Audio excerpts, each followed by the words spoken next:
Et de retour pour la deuxième partie où nous allons justement recevoir Mickaël, un visage bien connu d'Effervesson. Et oui, puisque Voilà, on m'a vu 10 ans avant. il est là. D'autres visages connus d'Effervesson, Aïna, Bonsoir bonsoir. à tous. Et Anthony, bien sûr, un homme un peu plus de Bonsoir. l'ombre, Oui. qui est toujours en régie, mais là, On le ce voit. soir, la régie est Je autonome. suis à visage découvert. Voilà, c'est ça. Alors, Mickaël, on va te poser quelques questions sur ce reportage qu'on a pu voir là. Ouais. Très intéressant.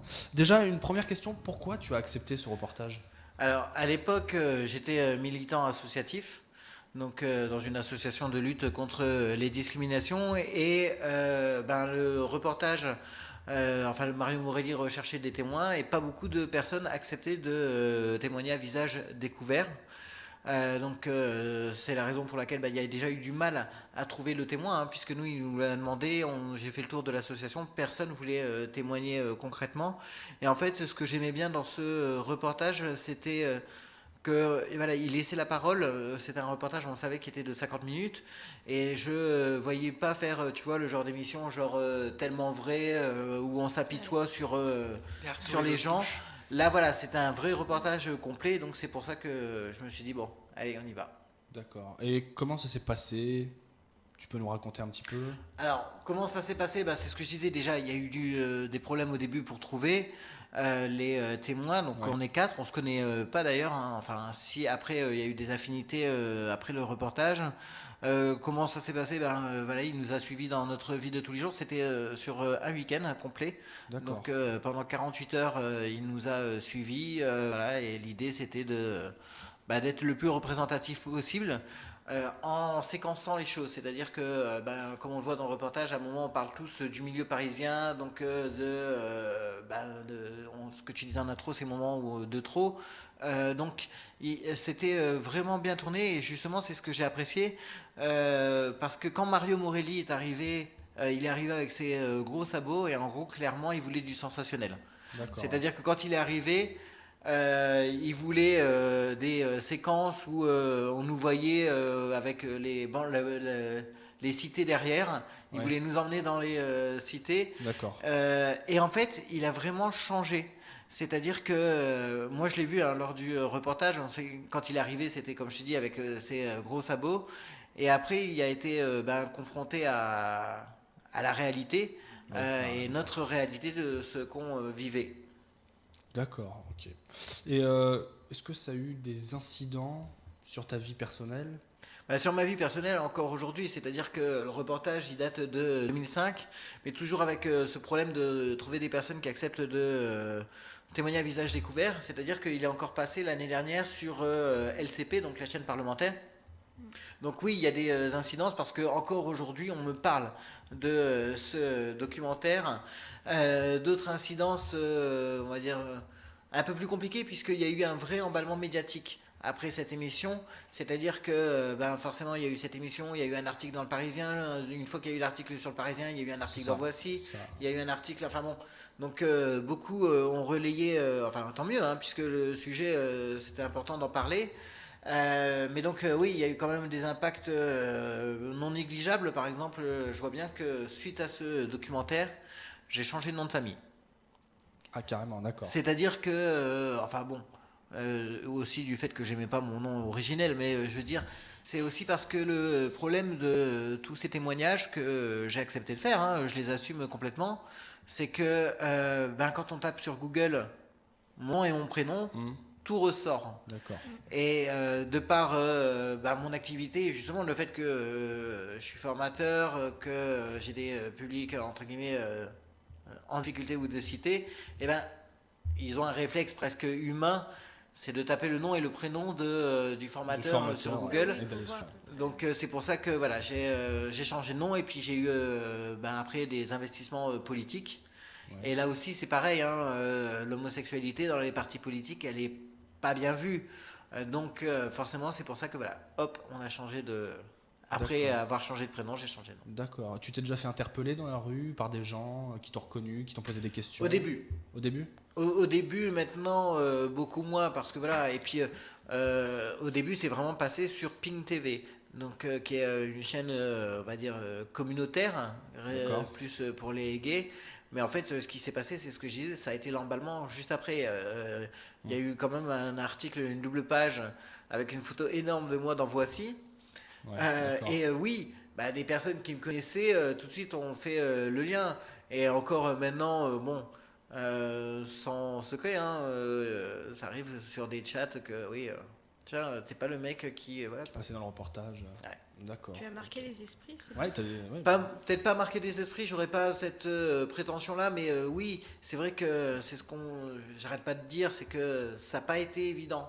Ça n'a pas été évident de trouver des personnes. Et puis, moi, si justement, en fait, pour faire le tour, pour boucler la boucle, c'est de dire que si j'ai accepté de faire ce témoignage, c'est parce que moi, comme je le dis un peu dans le reportage, j'ai eu beaucoup de mal avec la découverte de ma sexualité. Et je me suis dit, peut-être que ça servira à quelque chose. Peut-être. Et ça a servi à quelque chose, c'est-à-dire que notamment parce que j'étais dans l'association, on a reçu pas mal de courriers. On a reçu des courriers de jeunes qui nous disaient merci entre guillemets pour le reportage. Et quelque chose qui m'a le plus marqué, c'est un courrier qui s'est suivi de conversations téléphoniques avec une mère qui se doutait de l'homosexualité de son fils, mais elle ne savait pas comment lui en parler. D'accord. Ouais. Et donc, entre guillemets, j'ai fait un accompagnement, voilà quoi. T'as pu l'aider, quoi, un petit peu. Un accompagnement parce qu'elle savait pas, justement, son fils voulait pas faire le coming out. D'accord. Et bon, sans enchaîner trop sur le reste, mais bon, une fois que je me mets à parler, en fait, c'est justement important cette période de coming out. Puisque moi je le dis toujours, surtout quand j'étais dans l'association, il ne doit pas être fait n'importe comment le coming out. C'est-à-dire qu'on ne sait pas la réaction des parents. On ne sait pas. C'est-à-dire que, et c'est un peu le gros problème de l'homosexualité qui est lié à l'homophobie, c'est que on connaît tous des gens homos. Mais en fait, le problème c'est quand c'est dans notre famille. Ouais. Moi clairement, ma mère, elle avait des amis homos, voilà, et ça se passait bien. Ce cas, c'est que quand elle a su que son propre fils était homo, là, ça passe plus. c'est pas pareil. Ça passe plus parce qu'il y a le regard des autres. Et donc, c'est pour ça que quand je parle du coming out, je dis toujours que il faut le faire quand on a des conditions matérielles derrière. C'est-à-dire que si tu fais ton coming out et que les parents le prennent super mal et qu'ils te foutent à la porte, nous, ça nous est arrivé dans l'association. Ça nous est arrivé dans l'association d'avoir des gens qui sont à la rue parce que les parents n'acceptent pas. Voilà, moi c'est 5 ans. Pendant 5 ans, j'ai pas parlé à ma mère. Alors, au-delà du fait qu'on n'avait pas forcément d'affinité, mais suite à ce reportage. Mais D'accord. on va dire que maintenant ça y est. Ça va mieux. Voilà. Tant mieux alors. Et ok, très bien. T'as des petites anecdotes à nous raconter de ton reportage? Alors, deux anecdotes. La première, c'est celle où on voit dans le reportage, c'est qu'à un moment, il voulait justement dans les séquences qu'on tourne une séquence dans le RER. D'accord. Et en fait, ce qui était très drôle, c'est qu'il insistait.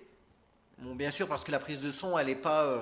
Nous, on le sait, au niveau des prises de son, c'est des prises de tête, que justement, c'était compliqué. Donc, on était dans un RER qui faisait du bruit. Et en fait, faut parler fort. Il parlait fort et il y avait du monde. Et il y avait du monde. Et quand il dit alors Michael, est-ce que t'as pas de problème avec ta sexualité? Oui. En gros, C'est sûr, c'est sûr. j'avais presque envie de dire jusqu'à présent non, Ouais. mais maintenant je vais en Tu m'en avoir. Donc non, ça c'était voilà, c'était un peu entre guillemets drôle avec le recul. Et la deuxième séquence plus intime, c'est que je ne savais pas à l'époque, j'étais branché sur micro. Ouais. Donc on avait les micros. Mais je savais pas que quand ils nous filmaient pas, Les micros étaient pas. les Le micros micro étaient était ouverts à encore. enregistrer. D'accord. Et donc comme je disais, le reportage a quand même duré 48 heures. 48 heures, c'est long. Avoir une équipe de tournage qui te suit dans ton quotidien, genre tu vas aux toilettes, t'as quand même. Pendant 48 ils heures, entendent. t'avais ton micro. Ouais. Enfin bon, pas la nuit. Ouais. Oui.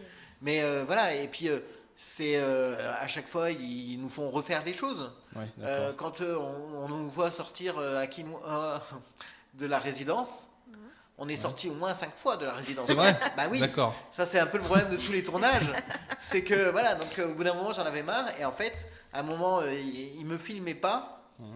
Et j'ai dit, putain, il commence à me gaver. Ouais. Et là, t'as l'ingé son qui me regarde, qui me fait. Ouais, d'accord. On a entendu. On entend tout. Je vois pas, mais j'entends. Tranquille. Ok, D'accord. pas de souci, quoi. D'accord, très bien. Très très bien. Toi, tu avais peut-être des questions Oui, à lui donc, poser. dans le reportage, on parlait beaucoup de l'homophobie. Donc, pour toi, qu'est-ce que tu penses de l'homophobie en 2015? Alors, en 2015, on pourrait se dire que les choses se sont améliorées, et pourtant, non, on le voit dans les statistiques, hein, les chiffres d'homophobie. Tu le disais en introduction, donc 78% d'augmentation donc, des Ouais. témoignages. Ouais, c'est énorme. hein. C'est énorme. C'est énorme. En fait, l'homophobie, c'est radicalisé. C'est-à-dire que, moi, je le vois bien, le phénomène, c'est les homophobes se sentent un peu maintenant presque en minorité avec le mariage pour tous. Mhm. Et donc, quand on se sent en minorité, qu'est-ce qu'on fait? Ça va plus loin. Ouais, c'est ça. On se sent, entre guillemets, dans une société où on est tout seul et donc on l'exprime plus fort. Et il y a quand même des cas, alors il y a toujours eu des cas d'homophobie assez violentes, mais encore en 2008 ou 2009, il y a Renaud Chenu qui s'est fait, non c'est pas Renaud Chenu, mais un autre jeune qui s'est fait quand même tuer Parce qu'il était. parce qu'il était, homosexuel. Donc ça arrive. Alors bien sûr, ça arrive dans des pays éloignés. Où la peine de mort, hein, il y a encore hier, En Afrique. hier donc jeudi, il y a eu une vidéo de Daesh qui a jeté un homme parce qu'il était homosexuel donc du haut d'un immeuble où il s'est fait piétiner en bas. Oui. D'accord. Oui. Ah Donc oui. ça voilà, c'est alors, mais on n'a pas besoin d'aller si loin. On Ouais. n'a pas besoin d'aller si loin, proche de nous. Moi je le voyais dans l'association. Quand tu es, c'est ce qu'on disait dans le reportage, quand tu es dans une cité et que tu dois vivre avec ton homosexualité, la religion, tout ça, moi j'ai accompagné des jeunes qui, parce qu'ils étaient homos, se sont fait violer. Donc Ouais, d'accord. moi j'ai un jeune, Jérémy, bon je pense pas qu'il regardera, mais Jérémy, c'est un jeune qui était très identifié comme gay, et ça se voyait, entre guillemets, il était féminé.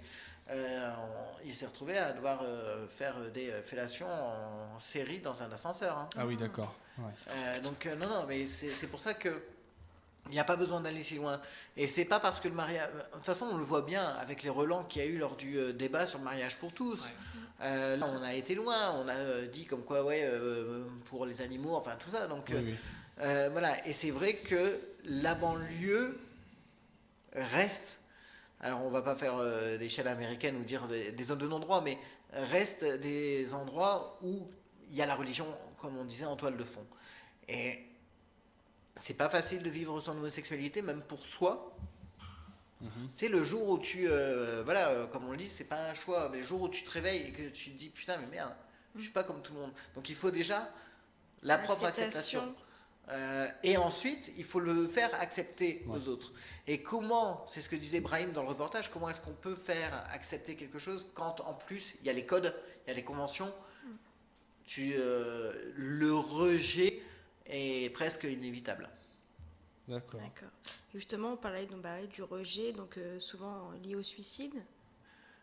Alors, Donc, justement, alors on en parle sans en parler dans le reportage, on effleure, puisque là aussi, pareil, les chiffres, donc 30% des jeunes de 18 à 25 ans ont déjà fait une tentative de suicide. Alors, C'est énorme. Hein. c'est énorme au niveau de tous les jeunes, hein, de tous les jeunes hétéros ou homo confondus. Hein.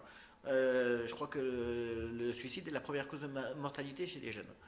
Ou la deuxième. Mais bon, bref, c'est quand même... voilà. Et chez les jeunes gays, justement, il y a tout ça derrière. C'est-à-dire qu'il y a un mal-être, souvent, qu'on peut avoir quand on est jeune. Et quand, en plus, on a notre quotidien qui est empreint d'insultes, qui est empreint de rejet de la famille, de qu'en dira-t-on, de tout ça. c'est lourd. Je pense que moi, la plupart des gays que j'ai connus, un jour, se sont déjà dit, non, c'est bon, justement, là c'est trop, j'en peux plus. Il y a un moment où, voilà, la goutte fait déborder le vase. Merci. Donc, on a vu dans le reportage que tu étais militant dans ton association. Ouais. Alors, tu es toujours aujourd'hui? Non. Alors, bon, au-delà ça rappelle un édito qu'on avait fait sur Effervescent, hein, les luttes de pouvoir dans les associations existent. Puis après, pour des raisons personnelles, j'ai arrêté. Et désormais, de toute façon, il n'y a plus. C'est-à-dire que même si je voudrais reprendre le militantisme, même si maintenant j'en suis quand même très éloigné, parce qu'en fait, il y a vraiment... Dans ces milieux-là, alors qu'on est censé avoir une noble cause, il y a quand même beaucoup de politique derrière, il y a beaucoup de choses comme ça. Et en fait, par exemple, sur l'Essonne, il n'y a plus d'association gay. Avant, il y avait Angel 91 qu'on voit dans le reportage, donc l'association nouvelle des gays et lesbiennes, n'existe plus. Il y a forcément une perte de mobilisation, mais il y a aussi Internet. Internet a, ça c'est mon avis, hein, qui n'engage que moi, a tué en partie le milieu associatif. Pourquoi ? Parce que à un moment, on se sent moins isolé. Il suffit d'ouvrir des applications, on ne les citera pas, Hornet, donc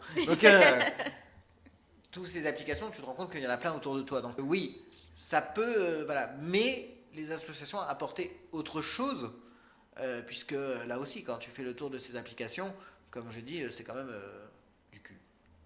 D'accord. Et dans le reportage, on voyait que tu parlais un peu de Paris, des endroits atypiques, dont le Marais. Donc, quel regard portes-tu La même chose que je dis dans le reportage, en gros, hein, parce que ça n'a pas changé. Ça n'a pas changé, c'est-à-dire que l'homophobie, pas pour faire mot pour mot ce que je disais il y a 10 ans, mais presque, c'est-à-dire qu'elle est aussi empreinte de ce qu'on est et de ce dont on reflète à la société. Quand on voit le milieu gay, très clairement le Marais, c'est sûr que ça aide pas à se créer une identité. Si un jeune a un mal de repère et qui va dans ce milieu-là, voilà, il risque d'être plus déstabilisé que... Pourquoi ? Parce que justement, c'est là aussi, hein, pas redire ce que j'ai dit il y a 10 ans, mais presque, c'est que tout ce qu'on dit du milieu gay, généralement quand même, on parle beaucoup que les gays sont assez portés sur le cul, tu le retrouves dans le milieu. Ouais, sans généraliser, mais imagine, tu vis mal ton homosexualité, tu vas dans un bar, moi j'ai déjà été dans une célèbre boîte, non je ne citerai pas le nom parce que je ne vais pas faire de la pub pour le Queen, mais moi j'ai été un jour et je me suis retrouvé derrière un poteau. Un poteau, ouais, Tout tout simplement. On m'a demandé de danser. Et non, il y avait 2 mecs qui étaient en train de se sucer. D'accord. Ouais. Donc, t'imagines, t'es mal dans ta peau, Oui, le tu mec te qui sait poses pas la question, trop, il arrive, voit ça. tu vois ça. Et puis, même aussi, ce qu'on reflète, comme je dis, à la société en général, quelqu'un qui a des tendances homophobes va dans le Marais, il ressort complètement convaincu de ce qu'il pense. Hein. Donc, c'est pour ça que, voilà, si on veut se faire accepter entre guillemets par la société, alors certes il y a le mariage gay, mais le mariage gay ne change pas beaucoup de choses sur l'homophobie, hein. Faut pas croire, c'est 2 choses qui sont très, très différentes. Si on veut qui est accepté, c'est en gros tout simplement ne pas faire de distinction. D'accord. Une dernière petite question. On parle de la banlieue un peu. La banlieue, là, ça regroupe un peu, puisque je parle beaucoup, hein, donc ça regroupe un peu ce que je disais sur la banlieue n'a pas changé. 10 ans après, mais je crois que ça vous, enfin bon, Aïna, tu as déjà été en centre de formation, tu l'as déjà vu les discours homophobes. D'ailleurs, moi j'ai un ami qui habite à Grigny et une fois on parlait de ça et il me disait non, moi les gays, je m'approche pas, on reste loin d'eux, sinon c'est pas possible. Il y a 2 mondes en fait, il y a eux et vous. Ça reste encore. Ça reste encore. C'est pour ça que C'est dommage. Ce reportage est, hélas, toujours d'actualité. Peut-être pour ça qu'il continue à être diffusé, peut-être pour ça qu'on continue à en parler, parce que 10 ans après, il n'y a pas beaucoup de choses qui ont changé en fait. Si, à part moi. Mais non mais c'est vrai, il n'y a pas beaucoup de changements. C'est vrai que tu as beaucoup changé par rapport au reportage. je sais pas comment je vais le prendre. Mais bon, bref. C'est pas le même, Plus de nous lunettes. dirons-nous. Ah, il n'y a plus les lunettes, c'est vrai. Oui. Ouais. C'est vrai, il n'y a plus les lunettes. S'il n'y a que ça que vous voyez qui a changé, c'est pas mal. Mais donc, non, voilà, c'est pour ça que il y a eu des avancées au niveau des droits, c'est inévitable. Mais c'est ce que je disais, c'est qu'il ne faut pas confondre homosexualité et homophobie. C'est deux choses qui sont, pour moi, très différentes. D'accord, très bien. Merci, Mickaël. Bah, merci à toi. Merci pour ce témoignage D'avoir, poignant. Témoigner sur Effervescent, Ben, sur ta radio quand même, enfin sur notre radio. c'est bien, c'est qu'effectivement, hein, en fait, on peut le dire, c'est qu'en fait, une boucle est bouclée, puisqu'on arrête ce soir et Effervescent. Et, C'est la ça. dernière. C'était la dernière. mais c'est pour ça aussi, justement, que j'ai pas voulu parler de ce reportage avant. Parce qu'il aurait été facile, entre guillemets, puisqu'on a un moyen de communication, un vecteur de communication qui est la radio, ça aurait été facile d'utiliser ce support pour prôner des convictions. Moi, j'ai jamais voulu faire de la radio un objet militant. Néanmoins, je pense que l'homophobie en banlieue est une vraie problématique et c'est pour ça que je voulais que cette dernière soirée soit consacrée à ça. Et puis, justement sur une anecdote, puisque tu parlais d'une anecdote, maintenant je peux le dire, puisque c'est la fin, c'est que personne n'a jamais compris, mais quand on a créé Effervescent, ça a été très vite, hein, ça a été en une nuit. C'est ça. Et ben le logo Effervescent est l'ancien logo de l'association de lutte contre les discriminations et c'est pour ça qu'on retrouve les 6 couleurs du drapeau gay. Fallait le trouver. Bon, on le savait, hein, mais fallait le trouver. Fallait le trouver. C'était un petit rappel. Voilà, très bien. Consciemment. on passe à Big Deal. On passe à Big Deal. Voilà, tout de suite, on va retrouver Big Deal, justement, avec Mickaël. Avec le sauna, les terrasses. Le sauna, les terrasses. Et c'est tout de suite sur Effervescent.